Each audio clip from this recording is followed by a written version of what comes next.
They deal with the ways in which the Vedas ought to be chanted and are thus important in the Om Namo Bhagavate Vasudevaya.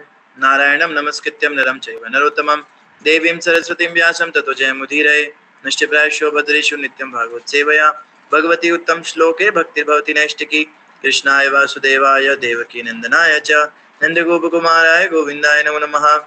Jai Shri Krishna Chaitanya Prabhu Nityananda Shri Advaita Gadadhar Shivasadi Gaur Bhaktavinda Guruve Guru Chandraye Radhikaye Tadalaye Krishnaye Krishna Bhaktaye Tadabhaktaye Namo Namaha. Mukam Karoti Bhajalam Pangum Langate Girim Yat Kripatamaham Vande Shri Gurum Dintarinam Shri Paramananda Madhavam Shri Chaitaneshwaram. Hare Krishna Krishna Krishna Hare Hare Hare Rama Rama Rama Hare Hare. हरे कृष्ण। आप सभी भक्तों और माताओं का हार्दिक स्वागत है आज की श्रीमद् भागवतम की इस कक्षा में। स्वागत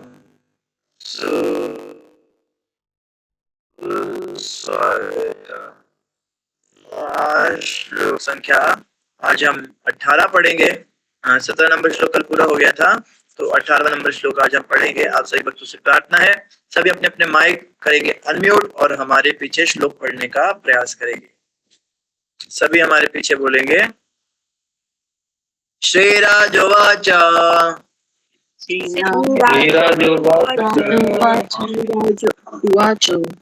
अप्येषा वञ्चयान्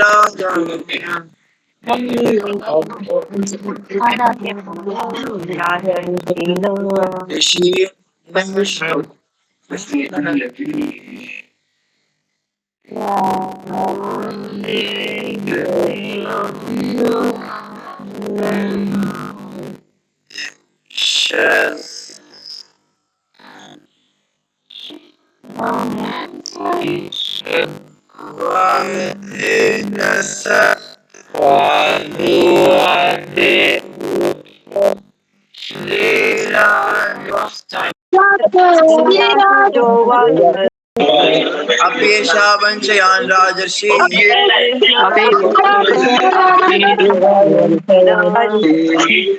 understanding of the Vedas. The 6 Vedangas deal with pronunciation, grammar, etymology, metrics, and astronomy. Second, the sutras. They are divided into 3 groups. The Shruta Sutras, which deal with yajna and sacrifices. The Grihya Sutras or Samartha Sutras, which deal with the ceremonies connected with family life. And the Dharma Sutras, which provide rules of conduct for the various classes of people and the various stages in their life. Third, the Upavedas. As the name suggests, they are subsidiary Vedas. They are 4 in number. Ayurveda deals with Indian society. The Dhanurveda describes the art of warfare. Gandharva Veda describes the art of music. And Shilpa Veda deals with art and architecture. Fourth, Darshanas. There are 6 schools. जी जी जी प्रभु जी। हरे कृष्ण धन्यवाद प्रणाम। हरे कृष्ण मोतीलाल प्रभु जी धन्यवाद प्रणाम। हरे कृष्ण माता जी धन्यवाद प्रणाम। श्रीराजोवाच अप्येष वंशयान् राजर्षीन् पुण्यश्लोकान् महात्मनः अनुवर्तिताभिस्विद्य ससा वा साधुवादेन सप्तमः। हरे कृष्ण धन्यवाद प्रणाम। धन्यवाद प्रभु जी, बहुत सुंदर। हरे कृष्ण दीपा माता जी धन्यवाद प्रणाम।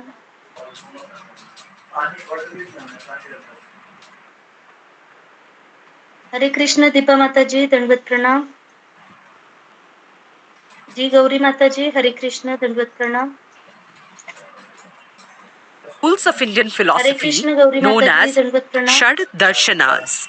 They include Nyaya Darshana, Vaisheshika, Sankhya, Yoga, Purva Mimamsa and Uttar Mimamsa. They all propagate the virtues of life and are opposed to external rituals. Fifth, the Dharma Shastra. जी बहुत सुंदर माता जी, बहुत बहुत धन्यवाद। हरे कृष्ण। रेखा माता जी दंडवत प्रणाम। कृष्ण माता जी दंडवत प्रणाम, सभी भक्तों को दंडवत प्रणाम। श्रीराजोवाच अप्येष वंश्यान् राजर्षीन् पुण्यश्लोकान् महात्मनः अनुवर्तिता सिद्ध्यशसा साधुवादेन सत्तमा। हरे कृष्ण माता जी। बहुत The सुंदर law माता books जी, बहुत called बहुत the धन्यवाद। Dharma Hare Sutras Krishna and the Adinarayana Prabhu Smritis, जी दंडवत together प्रणाम। with their commentaries, are called Hare Krishna Dharma धन्यवाद प्रणाम माता जी, Shastras. सभी भक्तों के चरणों में They lay दंडवत down प्रणाम। the duties for different Shri classes Raj of people, उवाच as well as for kings and their अप्येष officials. वंशयान् राजऋषीन् Manusmriti gives the पुण्यश्लोकान् description of Hindu महात्मनः code of law, including अनुवर्तिता the varnas, स्वदेशशः that's the castes, and the साधुवादेन सत्तमः। ashramas. धन्यवाद माता जी। Sixth, the Ashtadhyayi. बहुत It सुंदर is a Prabhu ji, treatise बहुत on धन्यवाद। Sanskrit Hare grammar Krishna by अंतर्यामी प्रभु Panini. जी दंडवत प्रणाम। Information is given Hare about Krishna the माता roots जी of the दंडवत words प्रणाम। and the context in which they were Shri used in राजोवाच Vedic literature. 2. The अप्येष epics. वंशान् The epics, राजर्षीन् the Ramayana and the Mahabharata are पुण्यश्लोकान् important epics. महात्मनः Ramayana. The Ramayana was अनुवर्तिता originally composed in Sanskrit. स्मृत्यशसा The Sanskrit version is said to be the साधुवादेन work of Maharishi Valmiki. सतमः। The story of Ramayana revolves Hare around Krishna माता Rama ji. and the abduction of his wife Sita ji Prabhu by ji a बहुत demon सुंदर, king, बहुत बहुत Ravana. धन्यवाद। हरे Krishna The Sudha battle माता जी between दंडवत Rama and प्रणाम। Ravana, हरे कृष्ण माता duty, जी दंडवत प्रणाम, सभी devotion, भक्तों को and दंडवत love प्रणाम। shown by the brothers is told श्रीराजोवाच in detail. अपयेष Rama was the वंशयान् eldest of the 4 sons राजर्षीन् of Dashratha, the ruler of पुण्यश्लोकान् Ayodhya, who महात्मनः had 3 queens. अनुवर्तिता Rama स्विद्दिशा was the son of the eldest queen, साधुवादेन Kaushalya, सत्तमः। Hare and Krishna was the दंडवत heir प्रणाम। apparent to the throne. हरे कृष्ण माता After जी Rama बहुत was सुंदर, married बहुत to बहुत Sita, धन्यवाद। he was ji to be Anjali माता जी installed Hare as the king. Krishna दंडवत प्रणाम। At this juncture, King Dashratha's other queen, Kekai, reminded him of the promise he had made earlier to grant her a wish. Kekai wanted her son Bharata to be the king and Rama to be sent into exile for 14 years. Rama, along with his wife Sita and brother माता जी बहुत Lakshmana, सुंदर, बहुत went बहुत to the धन्यवाद। forest. हरे कृष्ण सुनीता माता जी In दंडवत disguise प्रणाम। of a sannyasi, हरे कृष्ण माता जी Ravana, the demon king, abducted Sita and Dhiraj took her to उवाच Lanka. अपेश्य Rama took the help वश्यान् of Sugriva and राजेश्यन् Hanuman. They crossed the पुष्यवश्लोकान् ocean and महात्मान् defeated Ravana. अनुवर्तिता Rama then, along with शिवदासस्य Sita and Lakshmana, साधुवादेन proceeded home, सत्तमः। having completed the 14 years exile. बहुत He was सुंदर माता crowned ji, the बहुत king. बहुत अगर आप धन्यवाद। अपने syllabus हरे के कृष्ण सारे सुधा माता जी चैप्टर्स इस दंडवत फॉर्मेट प्रणाम। में देखना चाहते हैं तो हमें डिस्क्रिप्शन में दिए गए नंबर पर कॉल करें। Mahabharata, हरे कृष्ण माता जी मेरा हो believed गया to है। be Hare the Krishna. work of sage Vyasa, हरे कृष्ण मंजू माता जी Mahabharata दंडवत is प्रणाम। written in Sanskrit language. हरे कृष्ण माता जी, प्रभु जी सभी के चरण कमल Originally, में सादर it was प्रणाम। called Jaya, Shri or the collection राजोवाच dealing with up victory. एष वंश्यान् राजसेन Subsequently, it came to be पुण्यश्लोकान् known as महात्मनः Bharata because it अनुवर्तिता contains the stories of the descendants of one of the स्वधीशसा earliest Vedic साधुवादेन tribes called सत्तमा। Hare Bharata. Krishna माँ। The final बहुत सुंदर compilation माता came ji, to be बहुत बहुत known as धन्यवाद आपका। Mahabharata. हरे कृष्ण दीपा माता जी The दंडवत Bhagavad प्रणाम। Gita, Hare which Krishna forms माता a जी part दंडवत of प्रणाम, Mahabharata, सभी भक्तों के is one चरणों of में the दंडवत most प्रणाम। popular religious texts considered श्रीराजोवाच sacred by many अपेयस्य people in वंश्यान् India. राजश्रीन् The interests of the पुण्यश्लोकान् self might महात्मनः conflict with duty, and अनुवर्तिता whenever there is such a conflict, स्विद्धिशसा the Bhagavad Gita साधुवादेन gives the सत्तमः। answer. That is the secret of ji the माता जी undying बहुत सुंदर, बहुत popularity बहुत of धन्यवाद। this religious Hare text. Krishna. It कृपया teaches और किसी that the soul is को श्लोक immortal, पढ़ना the है? हरि बोल। importance of the epics. First, कृपया हैंड रेज the कीजिएगा। epics Hare serve Krishna. as the main Hare source of Krishna माता जी information धन्यवाद on the प्रणाम माता political जी। जी माता जी, institutions Hare and the Krishna social धन्यवाद। and cultural पढ़ू माता organizations ji. of the ji epic माता जी, age. हरि बोल। जी हरे Second, कृष्णा धन्यवाद they प्रणाम। provide information on various Shriraj Aryan उवाच kingdoms, अपेश their armies, and the वंशयान् weapons they used. राजऋषीन् The Kshatriyas were entrusted with the defense of their kingdoms, and they believed that death on the battlefield was the noblest act in the life of a warrior. Hari बोल Third, माताजी, बहुत the सुंदर, epics are बहुत considered as the जय finest Sushma Negi literary माताजी, works Hare of the Krishna, ancient दंडवत प्रणाम। period and are acclaimed Krishna for their Mataji, literary Dhandavat and Pranam, philosophical value. Sri Raja Uvacha Fourth, Apiyesha they reveal the high Vantayan ideals Radrishin of family life of the Punyasalokan Aryans. Mahatmana Fifth, Anuvartita the great heroes Siddhyashasha depicted in the Sadhuvadin epics are the Sattama. embodiment of Hare high Krishna. moral principles and made a great Hari बोल impact on माताजी, बहुत successive सुंदर, generations. बहुत बहुत धन्यवाद जी। सावित्री माताजी, Sixth, Hare Krishna, the दंडवत Bhagavad प्रणाम। Gita Hare Krishna elaborates the माताजी, karma दंडवत philosophy प्रणाम। and the immortality of the soul. Mahabharata. The king of Hastinapur, Dhritarashtra, had 100 sons known as Kauravas. Dhritarashtra's brother Pandu, who had died earlier, had 5 sons known as Pandavas. In course of time, Dhritarashtra named eldest Pandava, Yudhishthir, his Hari successor. बोल माताजी, बहुत सुंदर, बहुत बहुत This धन्यवाद angered Savitri माताजी। Duryodhana, Hare the Krishna eldest of प्रपन्न the माताजी, Kauravas. दंडवत प्रणाम। It became the cause of enmity and jealousy between the cousins. Once during a game of dice, Yudhishthir, the eldest Pandava, lost his kingdom as well as Draupadi to Duryodhana. In accordance with the terms of agreement, the Pandavas had to go into exile. After the completion of the exile, the Pandavas asked the Kauravas to return their kingdom, Hare Krishna but सत्य माताजी, Duryodhana दंडवत refused to प्रणाम। give anything. So, war, known as the Mahabharata, followed. Arjuna,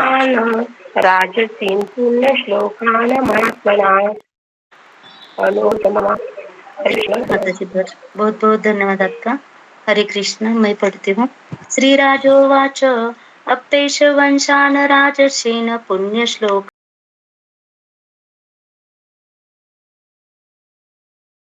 पानमात्मनः अनुवर्तिता स्विद्यशसा साधुवादेन सप्तमः। हरे कृष्ण, धन्यवाद प्रभु जी।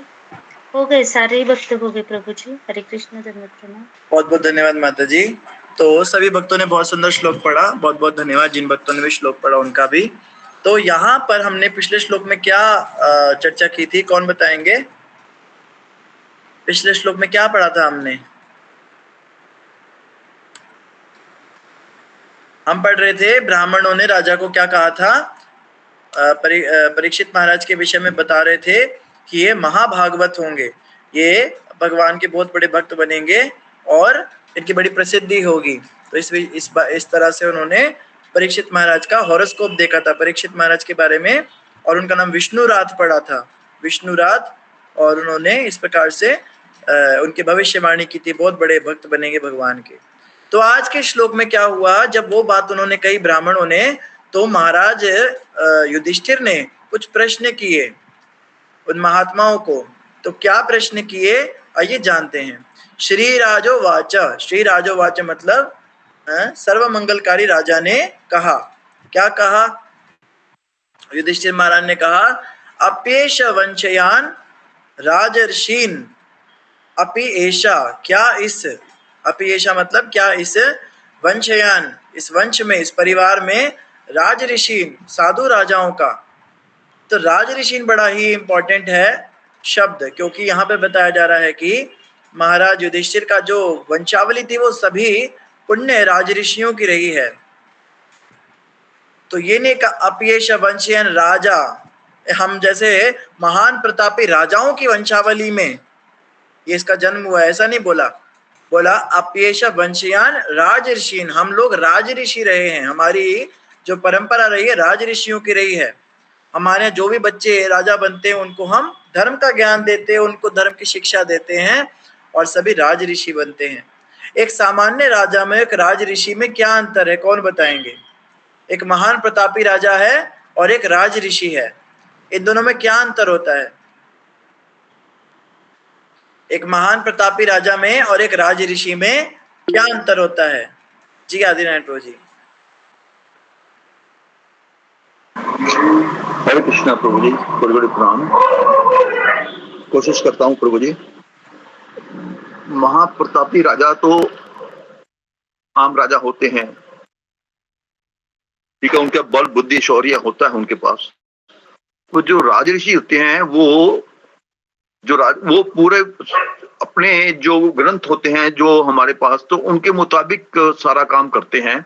उनके जो हमें आदेश दिए गए ग्रंथों में प्रजा कैसी होनी चाहिए, प्रजा का पालन कैसे होना चाहिए, और मंत्रिमंडल कैसा होना चाहिए, कैसे व्यक्ति होने चाहिए उसमें, was reluctant to और जो fight. उसमें जो उत्तम कोटि के Krishna जो उच्च कोटि के ultimately gave भक्त him a हैं discourse उनके and आदेशानुसार prevailed काम upon करते him to हैं do his duty. और वो खुद भी काम करते हैं और प्रजा भी This उनका discourse अनुकरण at the करती है। battlefield is compiled in the form of बहुत Bhagavad सुंदर Gita. प्रभु जी, धन्यवाद। It forms a अंतर्यामी part Prabhu ji. of the Mahabharata.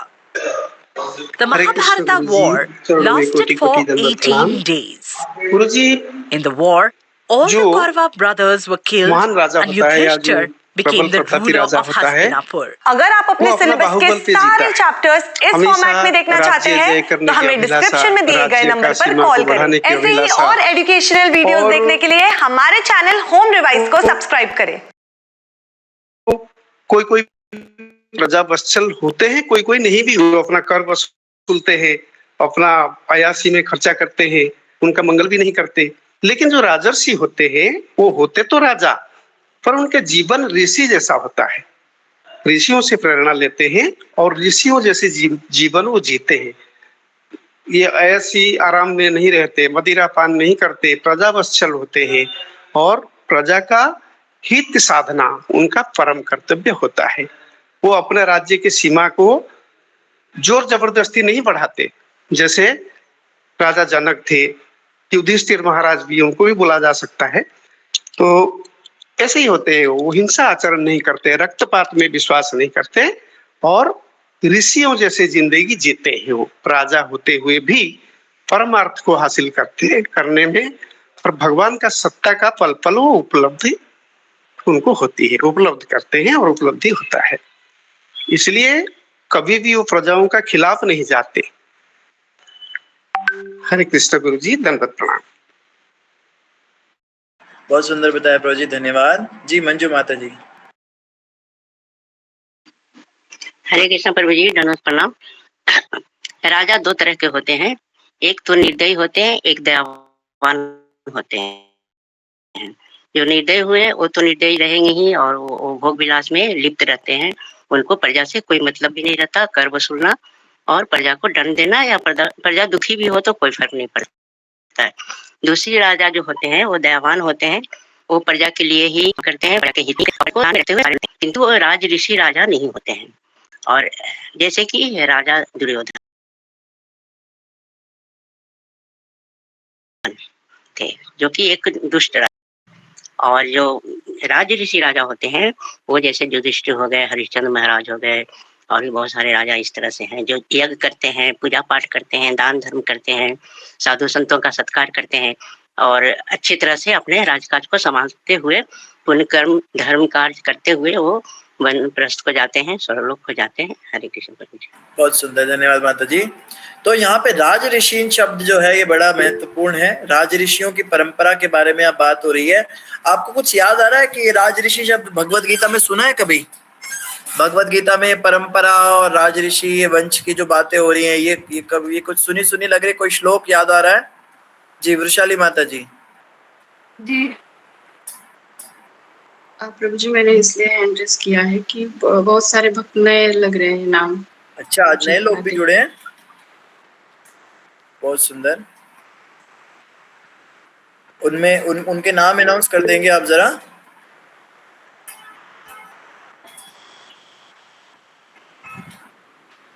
प्रभु जी, अंकित कश्यप,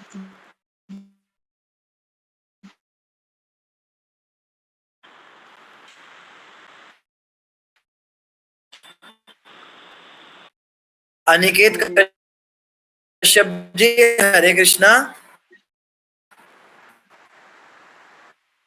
आप अपना माइक। हरे कृष्णा। हरे कृष्णा। क्या नाम है माता जी आपका? मीनू माता जी जी, ये दिल्ली से हूँ मैं, यहाँ से शास्त्री दिल्ली से मीनू माता जी का साधना भक्ति ग्रुप में धन्यवाद। हार्दिक स्वागत हरि करेंगे। बोल। हरि बोल।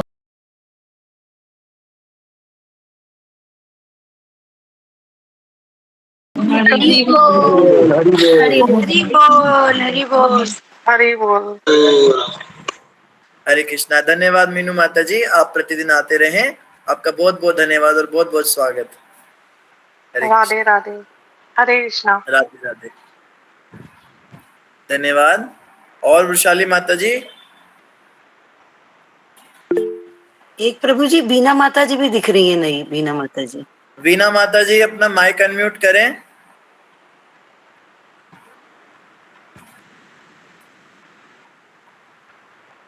हरे कृष्णा। वीना माता जी, ठीक है, वीना नाम से तो शायद वो लेफ्ट बैक कर गए होंगे।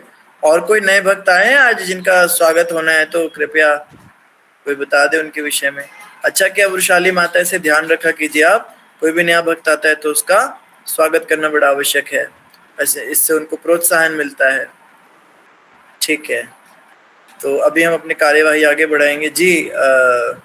प्रभु जी, जो आपने बोला ना राजऋषि, प्रभु जी वो 4th चैप्टर में था, दिव्य ज्ञान में सेकंड श्लोक है। हाँ, एवं परंपरा प्राप्तम एवं ऋषि विदुष काले नई है महता योग नष्ट परंतपा।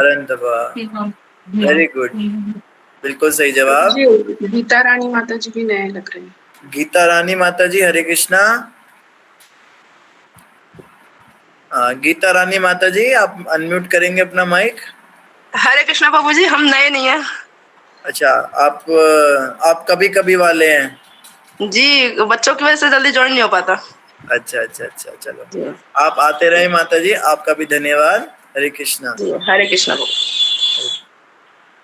तो ये परंपरा वाला श्लोक बताया जी। आदि नारायण प्रभु जी।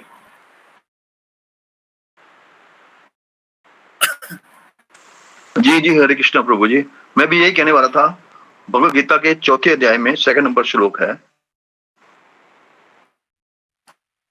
इस पे राजऋषि का है, ज्ञान कर्म संन्यास योग में का जो चैप्टर है उसमें राजऋषियों यानी कि ज्ञानवान राजाओं ने जाना, लेकिन समय के साथ वह योग इस पृथ्वी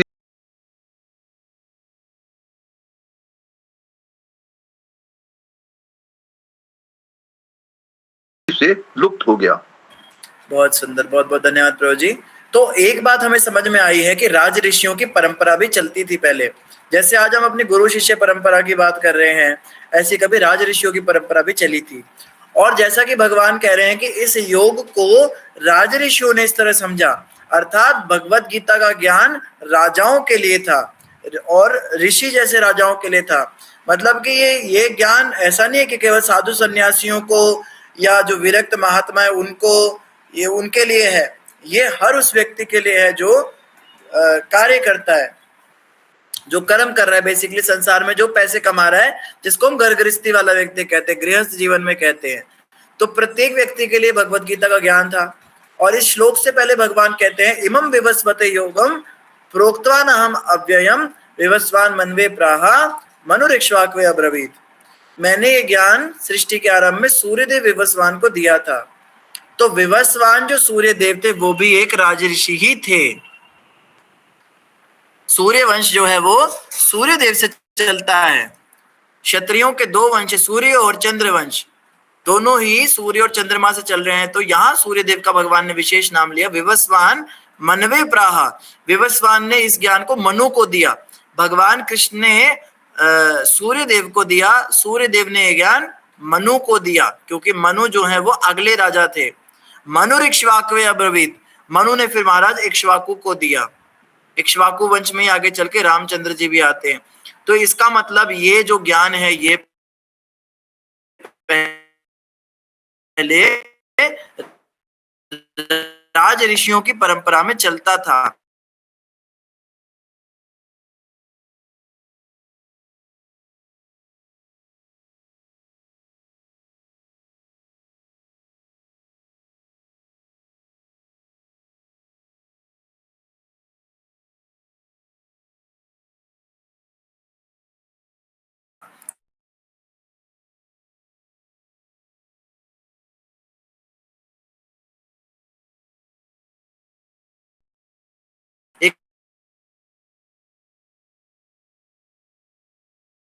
ये हमारा काम नहीं है। तो ये जो है, ये बहुत बड़ी भ्रांति सनातन धर्मियों के अंदर आ चुकी है।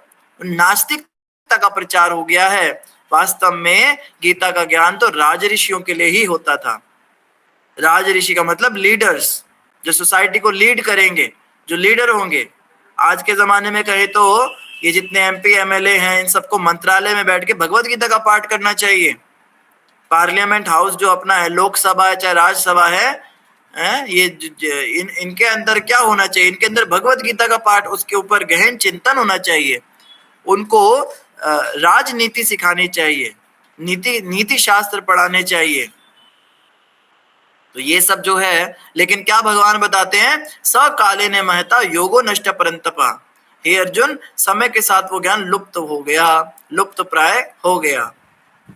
तो यहाँ पर ये युधिष्ठिर महाराज कहते हैं, अप्येषाम वंशयन राजऋषि, हम भी उस राजऋषि परंपरा में आते हैं, हमने भी उस ज्ञान को समझा है, हम भी उस भगवत गीता के योग का पालन करते हैं। और इनकी चिंता क्या हो रही है इनको?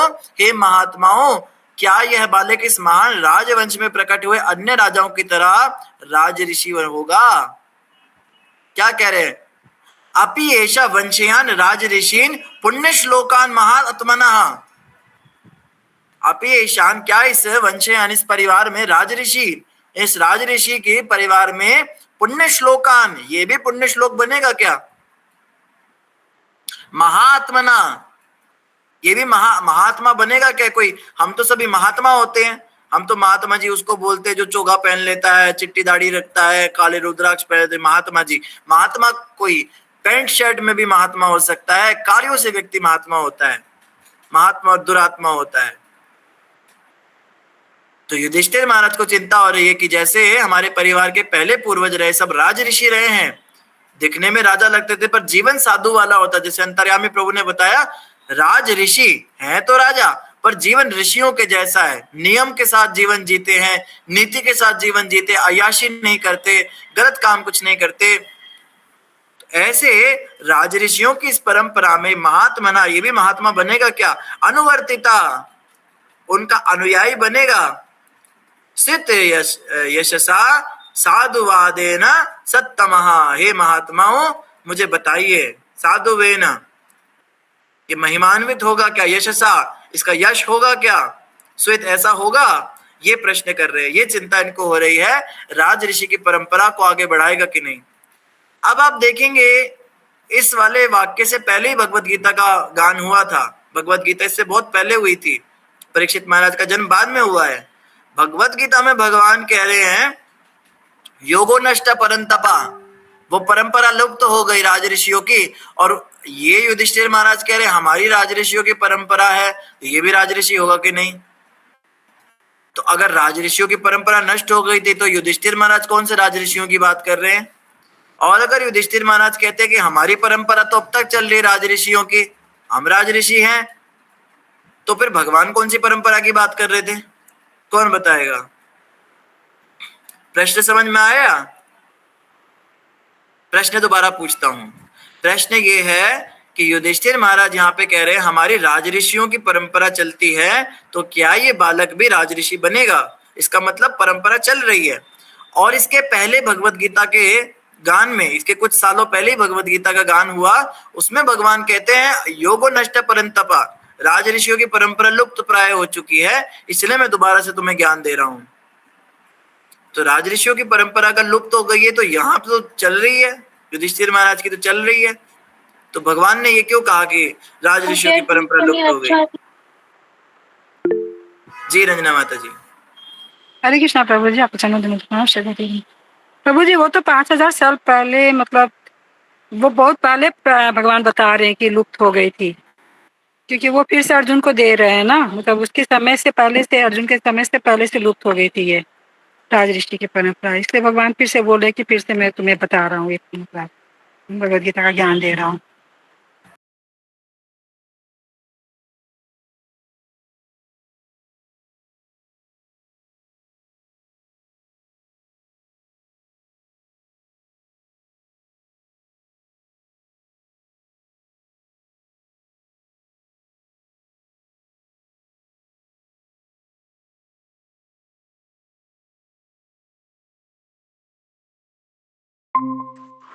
युधिष्ठिर थे, युधिष्ठिर के पूर्वज भी, वो पूर्वज से सारे राजऋषि ही थे, और उस टाइम लुप्त प्राय हो गई थी, पर पूरी तरह लुप्त नहीं हुई थी। उनका तो वंशज थे, चल रहे थे, पर उन्हें पता था भाई धीरे धीरे ये परीक्षित के बाद लुप्त हो जाएगी, महाराज परीक्षित के बाद ये लुप्त हो जाएगी, तो उन्हें प्राय लुप्त हो चुकी है।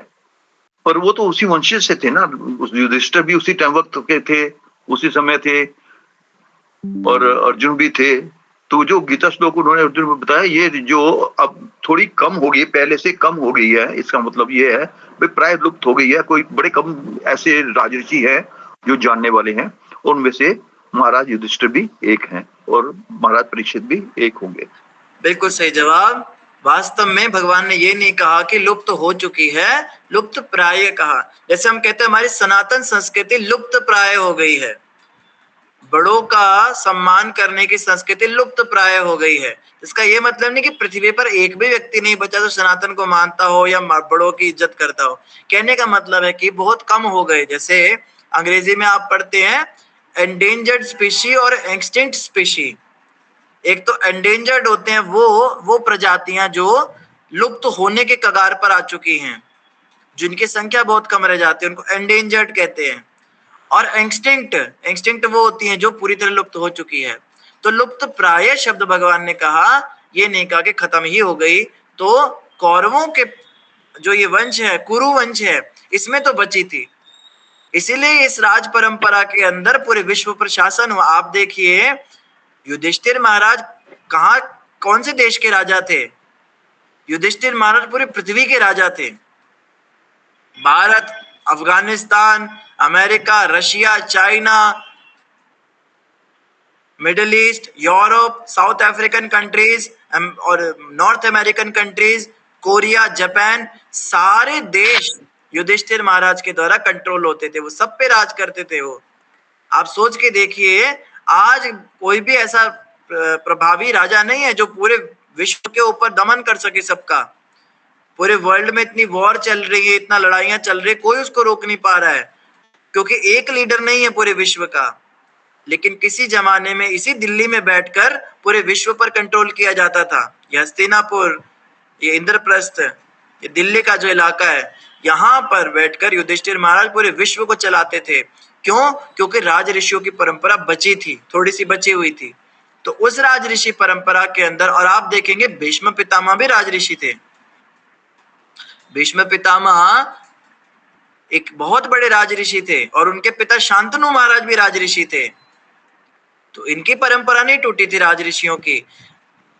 शांतनु महाराज ने भीष्म पितामह को कुछ तो ज्ञान दिया होगा। वही ज्ञान जो है भीष्म पितामह ने अपना भी ज्ञान जो है पुरोहितों से सीखा था, और जाते जाते युधिष्ठिर महाराज को जो दिव्य ज्ञान देकर गए थे। महाभारत के अंदर एक पूरा पर्व है इसके ऊपर, भीष्म पर्व। इतनी ऐतिहासिक घटना थी कि इसके ऊपर पूरा पर्व डाला गया, और इसको बहुत डिटेल में, महाभारत अगर आप पढ़ेंगे उसमें पूरा डिटेल में बताया हुआ है कि भीष्म पितामह ने क्या ज्ञान दिया था युधिष्ठिर को। पीछे हमने जो देखा भागवतम में, जो हमने एक चैप्टर पढ़ा था जहाँ पे भीष्म पितामह ज्ञान दे रहे थे, उसमें तो हमने बहुत ही कम पढ़ा है, पर बहुत डिटेल में स्त्री का क्या कर्तव्य है, राजा का क्या कर्तव्य है, पुरुष का क्या कर्तव्य है, बच्चों का क्या कर्तव्य है, शिष्य का कर्तव्य क्या है, गुरु का कर्तव्य, सबके बारे में बताया है। तो भीष्म पितामह ने ये दिव्य ज्ञान युधिष्ठिर महाराज को दिया था, और युधिष्ठिर महाराज संभवतः यही ज्ञान परीक्षित महाराज को देकर जाएंगे। ये राज ऋषियों की परंपरा जो है ये आगे चलेगी। तो यही प्रश्न पूछा जा रहा है, जैसे यहाँ कहा गया, उत्तम राजा युधिष्ठिर ने पूछा, हे महात्माओं, क्या यह बालक इस महान राजवंश में प्रकट हुए अन्य राजाओं की तरह राज ऋषि, पवित्र नाम वाला, उतना ही विख्यात तथा अपनी उपलब्धियों से महिमा मंडित होगा? ये उन स्टैंडर्ड्स को फॉलो कर पाएगा जो इसके पूर्वजों ने स्थापित किए हैं। और देखिए यहाँ पर कोई ऑप्शन नहीं है, क्योंकि यहाँ पर एकमात्र परीक्षित ही बचे हैं, और वास्तव में परीक्षित ने राजा बनना नहीं था। परीक्षित तो कह लो कि तीसरी जनरेशन में आ गए थे। द्रौपदी के 5 पुत्र और भी थे, उन्होंने आगे विवाह करने थे, उनके बच्चे भी आने थे। पर चलिए और परीक्षित महाराज पर तो वैसे ही ब्रह्मास्त्र चल चुका था, लेकिन भगवान कृष्ण की इच्छा थी कि परीक्षित राजा बने। कहीं ना कहीं भगवान की इच्छा से सब कुछ होता है। तो बाकी 5 पुत्रों का निधन हुआ और ब्रह्मास्त्र से भगवान ने परीक्षित की रक्षा की और इनको राज सिंहासन मिला। तो युधिष्ठिर महाराज को एकमात्र चिंता क्या है कि ये जो राजा बनने वाला है, ये जो राज सिंहासन पर बैठेगा, ये पवित्र नाम वाला होना चाहिए। इनके पहले इनके पड़दादा भी इनके लकड़ दादा जो भीष्म पितामह थे, वो पूरा जीवन यही संघर्ष करते रहे कि राज सिंहासन पर कोई योग्य अधिकारी बिठाएं। जब तक शांतनु महाराज थे तब तक तो शासन बहुत अच्छा चला।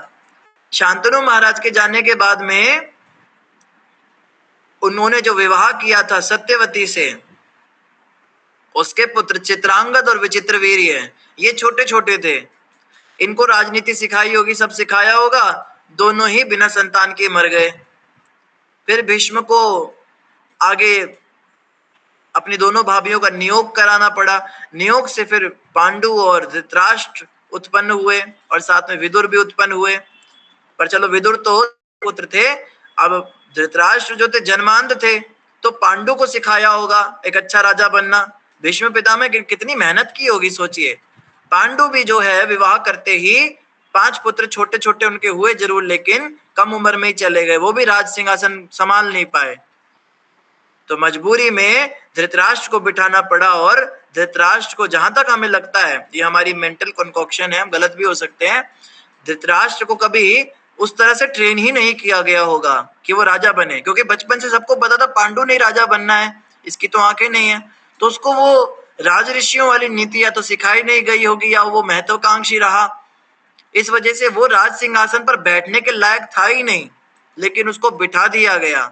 और उसने क्या किया, रीति नीति के विरुद्ध जाकर जो है जितना उसको आता था उतना तो उसने किया, लेकिन पुत्र मोह इतना प्रबल था, पुत्र मोह में उल्टे सीधे काम करता गया। शकुनी ऐसा उनके घर में आ गया, उसने आके पूरा उल्टी सीधी पट्टी पढ़ाई और धृतराष्ट्र उसकी बातों में आता चला गया। मैनिपुलेटिव था। अगर हम धृतराष्ट्र का जीवन देखें तो धृतराष्ट्र खुद गलत नहीं था, लेकिन कान का कच्चा व्यक्ति था। ये कान के कच्चे जो होते हैं, ये भी गलत व्यक्ति की संगत में आकर गलत काम कर जाते हैं और इनको भी उतना ही पाप लग जाता है। इसमें कर्ण का भी उदाहरण आता है। कर्ण को कई लोग बड़ा दानवीर मानते हैं, बड़ा अच्छा मानते हैं। अच्छा तो था कर्ण का चरित्र, लेकिन क्या था, वो भी मैनिपुलेट हो गया। तो इतना भी मूर्ख नहीं होना चाहिए व्यक्ति को, इतना भी सीधा साधा नहीं होना चाहिए कि किसी भी व्यक्ति की बातों में आके सही गलत का फैसला उसके हिसाब से करे। मित्र को जो सही लगता है वही मुझे भी सही लगे, मित्र को जो बुरा लगता है वही मुझे भी बुरा लगे, मेरी अपनी कोई सोच ही नहीं, मेरा अपना कोई विचार ही नहीं। तो ऐसा व्यक्ति जो होता है वो भी दुर्गति को प्राप्त होता है। तो उसके बाद में फिर महाभारत युद्ध की तैयारियां चली। उसके बाद में आप सोचिए, फिर पुत्रों में भी जो इनके पौत्र थे, उनमें भी युधिष्ठिर को और दुर्योधन को तैयार किया जा रहा था राजा बनने के लिए। कहीं ना कहीं भीष्म पितामह ने वहां भी मेहनत की होगी। बात ये चली थी कि आधा आधा राज्य बांट देंगे, आधा जो है दुर्योधन को दे देंगे और आधा दे देंगे युधिष्ठिर को, ये बात चली थी। तो युधिष्ठिर तो उसके लिए तैयार थे, लेकिन दुर्योधन तैयार नहीं हुआ। दुर्योधन ने कहा मैं तो युद्ध करूंगा। तब महाभारत युद्ध के बाद में जब युधिष्ठिर प्रॉपर राजा बन गए, तब जाके भीष्म पितामह ने वो गूढ़ विद्या, वो रहस्यमय विद्या उनको दी कि अब आप राजा बन गए हो तो आपको ये, अब मैं ये ज्ञान दूंगा। सोचिए, वो ज्ञान इतना पारंपरिक तरीके से दिया जाता था, इतना रिचुअलिस्टिक तरीके से दिया जाता था कि राज सिंहासन पर बैठने के बाद ही वो ज्ञान दिया जाएगा, उसके पहले नहीं। उसके चक्कर में तो भीष्म पितामह शरशैया पर तड़पते रहे, बाणों के आसन पर तड़पते रहे कि मौत ना हो जाए मेरी और बिना से ज्ञान दिए ना चला जाऊं। और पहले ज्ञान देकर गए नहीं कि युधिष्ठिर मुझे पता है तुम ही राजा बनोगे, मैं तुम्हें पहले ही ज्ञान दे देता हूं, जब राजा बनोगे तो इसको अप्लाई कर देना। ऐसा नहीं, वो बिल्कुल ऑफिशियल तरीके से उस सेरेमनी में राज सिंहासन पर बैठने का इंतजार करते रहे। उत्तरायण का भी एक कारण था, उत्तरायण भी उसका भी इंतजार कर रहे थे, पर मुख्य बात ये थी कि युधिष्ठिर को वो ज्ञान देकर जाना था और चैन से। युधिष्ठिर जैसे प्रतापी इतने पुण्यशाली राजा को सिंहासन पर बिठाकर चैन से गए फिर भीष्म पितामह, नहीं तो पूरा जीवन परेशान ही रहे। अब देखेंगे आप, युधिष्ठिर महाराज राजा बन गए, लेकिन अब इनको भी वही टेंशन पड़ी हुई है कि मेरे बाद कौन, राज सिंहासन पर कोई गलत व्यक्ति ना बैठ जाए। ये जो बच्चा हमारे घर में हुआ है परीक्षित, क्या ये उस सिंहासन को संभालने के लायक है? क्या ये राज ऋषि परंपरा को निभा पाएगा? क्या ये भी अपने पूर्वजों की तरह एक अच्छा राजा बनेगा? कहीं दुर्योधन जैसा बच्चा तो नहीं आ गया हमारे घर में दोबारा? इस बात की टेंशन थी। इसी चिंता के कारण ये प्रश्न उन्होंने पूछा। उत्तम राजा युधिष्ठिर ने पूछा, हे महात्माओं, क्या यह बालक इस महान राजवंश में प्रकट हुए अन्य राजाओं की तरह राजऋषि, पवित्र नाम वाला, उतना ही विख्यात तथा अपनी उपलब्धियों से महिमा मंडित होगा? ये चिंता थी युधिष्ठिर महाराज की, क्योंकि युधिष्ठिर महाराज भी बूढ़े हो चले थे और उनको भी संन्यास लेना था आगे। तो योग्य अधिकारी को राज सिंहासन पर बिठाने का जो एक एहसास है, उसका जो इत्मीनान है, वो हम यहाँ श्लोक में देख सकते। कितना चैन से व्यक्ति जीता होगा जब वो आगे एक सही हाथों में उसको सौंपता होगा। जैसे गुरु होते हैं, गुरु मठ बनाते हैं, बड़ा बड़ा मठ बनाते हैं, परंपरा बनाते हैं, वो सब कुछ सौंपने के लिए एक योग्य अधिकारी की चिंता तो गुरु भी करते हैं। या कुछ परंपराएं ऐसी चलती जहां पे गुरुओं के पास सिद्धि होती है, वो सिद्धि को आगे अपने किसी शिष्य को देकर ही जाते हैं, नहीं तो वो सिद्धि खंडित हो जाती है। और उस सिद्धि की समस्या ये होती है कि वो एक ही व्यक्ति को दी जा सकती है, एक के बाद 10 नहीं बना सकते। वो भारत में ऐसी भी परंपराएं चलती है, जैसे सांप का जहर निकालने की, ये भी एक सिद्धि होती है, इनके भी गुरु शिष्य परंपरा चलती है।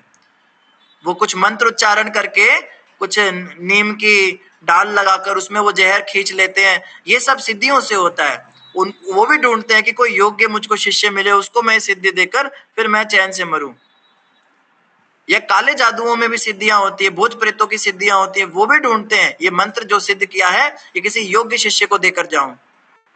हमें याद है हमारे गुरु महाराज परम पूज्य नवयोगेंद्र महाराज, वो बता रहे थे अपने बारे में, अब जाके वो बताते हैं ये बातें, पहले नहीं बताते थे।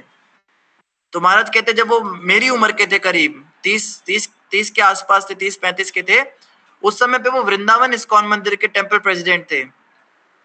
तो वृंदावन इस्कॉन में वो कार्यभार संभालते थे। तो उनका एक मित्र आया उनके पास और उसने बताया कि मैं एक बाबा को जानता हूँ, वो बाबा आपसे मिलना चाहते हैं। तो महाराज जी ने कहा चलो। तो वो बाबा कौन थे? उनके पास एक सिद्धि थी देवी देवताओं को प्रकट करने की, उनके पास वो मंत्र था, उससे वो किसी भी देवता को प्रकट कर सकते थे। तो उन्हें प्राण त्यागने में कष्ट हो रहा था, क्योंकि उनको आगे कोई योग्य शिष्य नहीं मिल रहा था और उनको ये व्यक्ति जानता था। तो वो बाबा जी के पास ही जाते थे। तो उन्होंने कहा था किसी व्यक्ति को ढूंढ के लाओ जिसका मन निश्चल हो, जिसके मन में काम विकार ना हो, ऐसे व्यक्ति को मैं सिद्धि दे सकता हूँ। क्योंकि देवताओं का दर्शन हर कोई नहीं कर सकता, देवताओं का दर्शन करने के लिए सतोगुण चाहिए होता है। तो कोई ऐसा व्यक्ति ढूंढ कर लाओ जो काम विकार से मुक्त हो और जो या फिर छोटा बच्चा हो, 7 साल से छोटा बच्चा, उसको दर्शन हो सकते हैं, नहीं तो किसी ऐसे व्यक्ति को जिसमें 7 साल से छोटे बच्चे जैसा भाव है और जो मंत्र सिद्ध जल्दी करना जानता हो। सिद्धि करने में बहुत समय लग जाता है, ये मंत्र बड़ा कठिन है। तो महाराज जी को उसने कहा आप ट्राई करो जाके, ये है महाराज बाबा जी। तो महाराज जी चले गए, क्यूरियोसिटी। तो महाराज जी जाकर उन बाबा के पास बैठे, तो बाबा ने बोला ऐसे ऐसे हमारी समस्या है, हमें ये मंत्र देना है। महाराज जी ने कहा आपको ठीक लगे तो आप हमें दे दो। तो बताते हैं गुरु महाराज ने वो मंत्र 30 दिन में ही सिद्ध कर दिया, 1 महीने के अंदर अंदर ही वो मंत्र सिद्ध कर दिया। तो वो बाबा बड़े प्रसन्न हुए और उन्होंने बोला आप इसको ट्राई करके देखो। तो महाराज जी बताते हैं, वैसे बताते नहीं थे ये बातें, पर अब वो ओपनली बताने लगे। तो बताते हैं कि मैंने 1-2 बार देवताओं को बुलाया तो सच में वो प्रकट हो गए, दर्शन दिए उन्होंने, तो मैंने प्रणाम किया उनको। एक बार हमारे एक गुरु भाई हैं, नए नए शिष्य बने थे महाराज जी के, उनके छोटे छोटे बच्चे थे, कृष्ण और बलराम उनके नाम थे। एक 5 साल का था, एक 7 साल का था।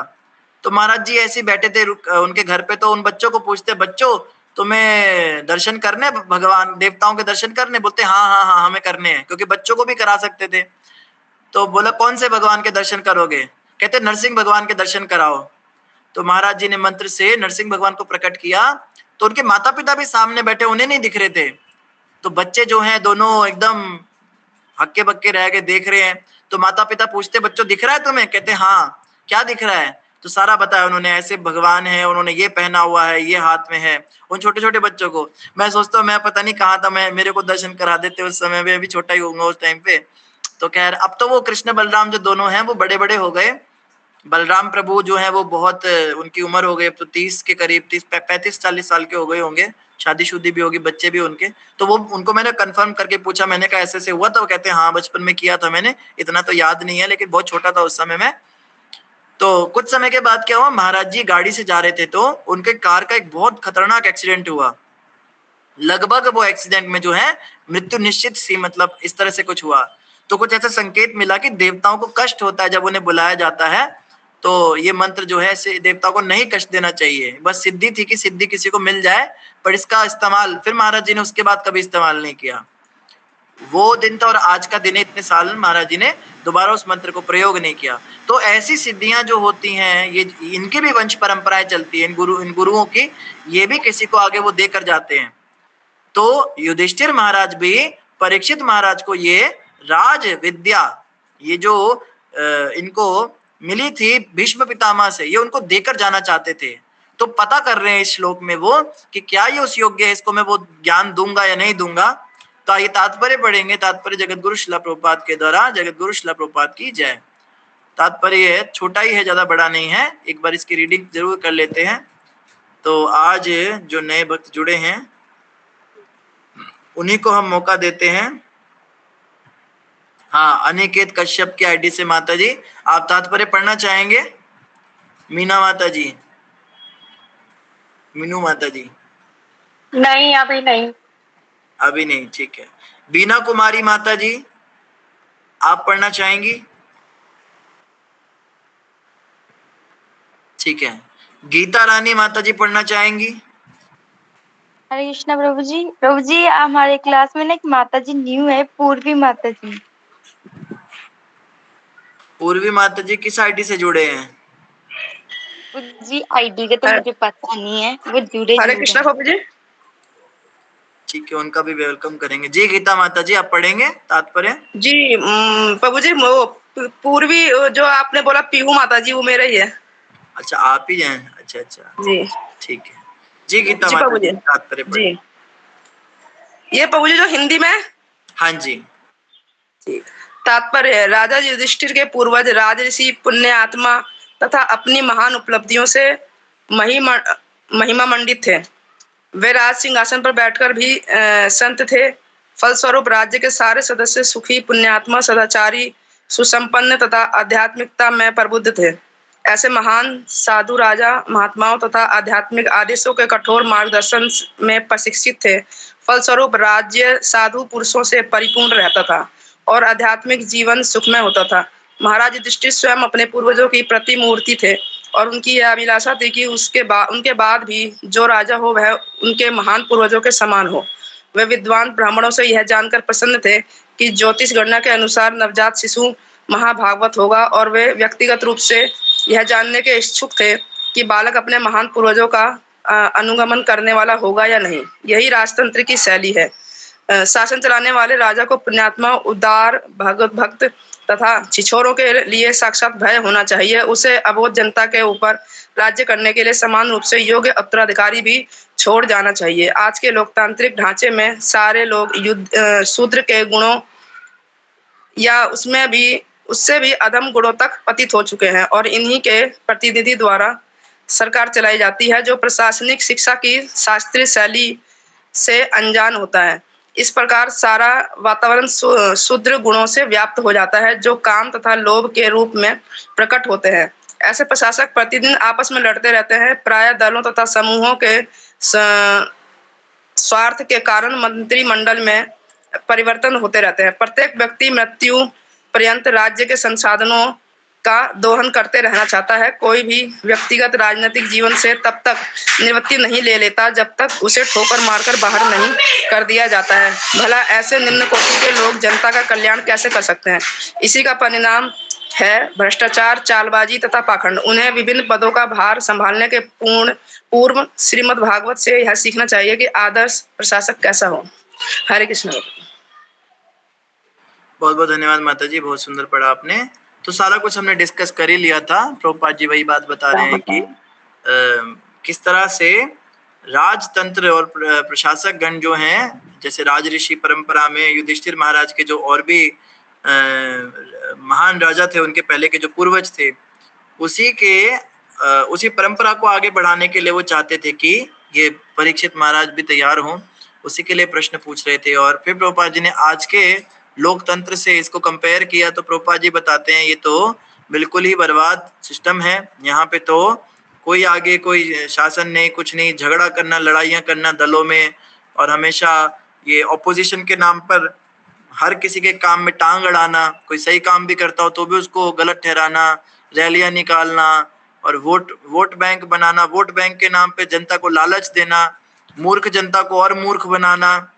स्त्रियों को लालच देते हैं, मुफ्त में तुम्हें बस में ट्रैवल करने को मिलेगा और तुमको जो है सिलेंडर ऐसा मिलेगा, तुमको ये पेट्रोल सस्ता कर दें। ये मतलब बेवकूफ बनाते हैं और इनसे पैसे लूटते हैं। धार्मिक स्थलों के पैसे चढ़ावे जो हैं वो इकट्ठे करके राजकोष में भर लेते हैं, उन पैसों को विधर्मियों को देते हैं अपने ही धर्म को नष्ट करने के लिए। तो ये तो बड़ा खराब सिस्टम है। खैर, प्रभुपाद जी कहते हैं ये जो है ये बिल्कुल सर्वथा विपरीत सिस्टम है उससे, और इन लोगों को जब तक ठोकर मार के बाहर नहीं निकाला जाता तब तक ये निकलते नहीं है। पहले के राजा होते थे, समय आने पर आगे किसी को सौंप के और संन्यास ले लेते थे और अपने आगे की प्रगति करते थे, अपना परलोक सुधारते थे। पर ये जो आजकल के हैं ये तो मरते दम तक नहीं चाहते सत्ता छोड़ना है। इनको तो किसी को गोली से मारा जाता है, किसी को तोप से उड़ाया जाता है, किसी को बम से मारा जाता है। अभी वो इनका खामिनी मरा है, उसको भी बम से ही उड़ाया गया। तो ये ऐसे ही मरते हैं ये आपस में। इनका कोई संन्यास करके कोई भगवत प्राप्ति योग ये सब कुछ है ही नहीं। सिर्फ सत्ता, पावर, पोजीशन, यही इनके दिमाग रहेगा। ये कोई असली पॉलिटिशियंस नहीं है, ये बड़ी बर्बाद सभ्यता है। तो प्रभुपाद इसी के बारे में बता रहे थे। अगला श्लोक हम कल पढ़ेंगे, समय लगभग पूरा हो गया है। इन शब्दों के साथ सभी का धन्यवाद। श्रीमद् भागवत महापुराण की जय, जगत गुरु श्रील प्रभुपाद की जय, गौर भक्तवृंद की जय। धन्यवाद सभी का। हरे कृष्णा। किसी को बहुत आवश्यक हो तो टॉपिक से रिलेटेड कोई एक या दो प्रश्न हम ले सकते हैं। कोई भक्त कोई प्रश्न है तो वो हैंड रेज कर सकते हैं, बाकी भक्त मीटिंग को लीव कर सकते हैं।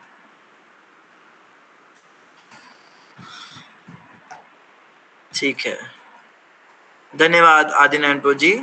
हाँ, अंतर्यामी प्रभु जी। हरे कृष्ण गुरु जी, दंडवत प्रणाम। मैं पहले भी हाथ ऊपर किया था, लेकिन आपने इतने अच्छे तरीके से सब समझाया कि फिर मैं डाउन कर दिया। मुझे बहुत अच्छा लगा गुरु जी, जो आपने भीष्म पितामह की एग्जाम्पल दिए वो मुझे बहुत ही अच्छा लगा।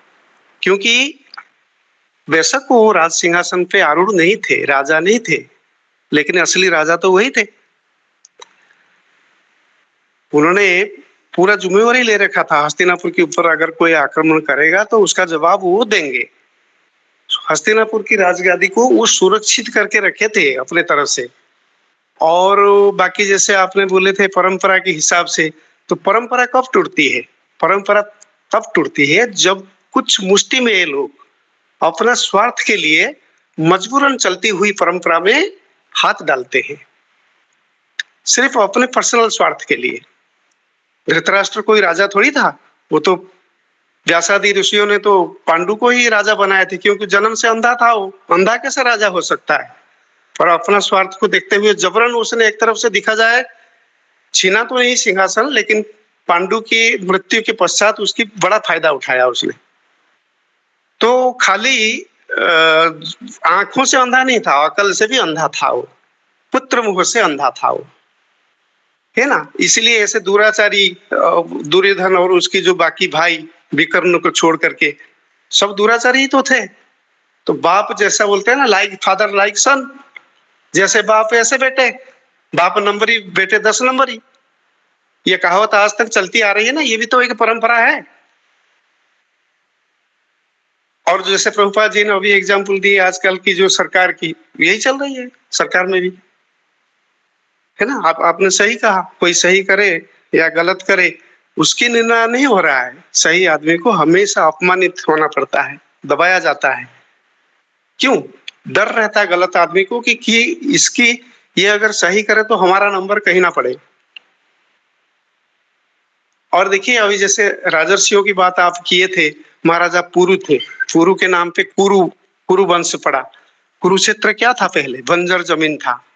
प्रजावत्सल राजा कुरु ने वहां पे उसको समतल करके खेत खलियान बनाए, उसमें कितनी प्रजाओं को अनाज मिला और साथ साथ जो राजकोष का भी जो शक्ति वो भी बढ़ी। तो वो भी राजर्षि ही थे। महाराजा शांतनु की एग्जाम्पल आपने दिया, वो भी राजर्षि थे। गंगा जी से उनका प्रेम विवाह हुआ वो अलग बात है, नहीं तो उन्होंने कोई भी ऐसे मतलब कार्य नहीं किया जिसमें प्रजा का हित ना हो। तो युधिष्ठिर महाराज को डर क्यों था कि इतनी प्रजावत्सल राजाओं का परंपरा चलते हुए भी या चलते आ रहे होते हुए भी बीच में फिर वो स्टॉप हो गया ना। धृतराष्ट्र और दुर्योधन जैसे लोगों ने तो उसको खंडित किया, इसलिए उनको डर था कि मेरे तक तो सही है, कहीं मेरे बाद मेरा जो पीढ़ी आगे आने वाली पीढ़ी वो कहीं फिर ऐसा ना हो जाए। अभी पितृसत्य एक भगवान राम ने पाला था और एक भीष्म पितामह ने पाला था।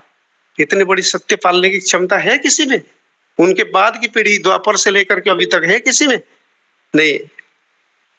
वहां तो दशरथ जी के द्वारा थोपा गया श्राप था भगवान राम के ऊपर कैकेयी द्वारा, और उनके मुख से निश्रुत वाणी था। कैकेयी बेशक उनसे लिया वो चीज, लेकिन दशरथ जी तो बोले ना कि हाँ बेटा तू जा, तभी तो गए। पर यहाँ पे भीष्म पितामह को किसी ने थोड़ी बोला था कि तू मेरे लिए, पिताजी ने थोड़ी बोला कि बेटा तू मेरे लिए ही अविवाहित हो जा। नहीं, उन्होंने स्वयं का वचन स्वयं ही रक्षा की। कितनी बड़ी बात है।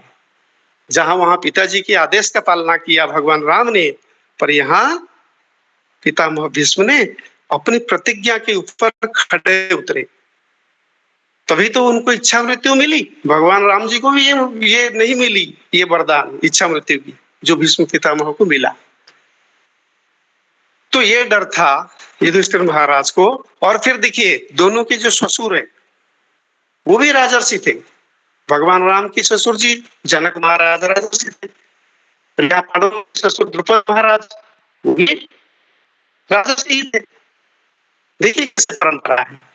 वो भी एक माँ से नहीं थे, चारों के चारों राजकुमार 3 माँ के थे। और यहाँ जो पांडव वंश है, गांधारी बेशक एक माँ के 100 पुत्र है, पर पांडव कुंती और माद्री 1 से अधिक माँ हो गए ना। तो सामंजस्य तो दोनों में है। ये जो परंपरा चलती आ रही है, रामायण काल से चलती आ रही है, उससे पहले से चलती आ रही है, उसको अडॉप्ट किया गया महाभारत के काल में। और जो खुद धर्मराज है वो उस परंपरा से परे कैसे हो सकते हैं? इसलिए उनको डर था कि जितने रक्तपात हो गया, बहुत नुकसान हो गया। अब प्रजाओं का सर्वांगीण विकास चाहिए। रक्तपात से, हिंसा से, द्वेष से फिर ये परंपरा बिगड़ेगा। इसलिए उन्होंने इसके ऊपर चिंता जताई और उनकी चिंता को भगवान कृष्ण ने अपनी कृपा से, अपनी दया से परीक्षित रूपी राजकुमार को जन्म देकर पैदा करवा उनकी जो मनोवांछा को पूर्ण किया। हरे कृष्ण गुरु जी, दंडवत प्रणाम। संतों की चरणों में दंडवत प्रणाम। बहुत सुंदर प्रभु जी, बहुत ही सुंदर आख्यान, बहुत अच्छी तरह आपने समझाया। बहुत बहुत धन्यवाद।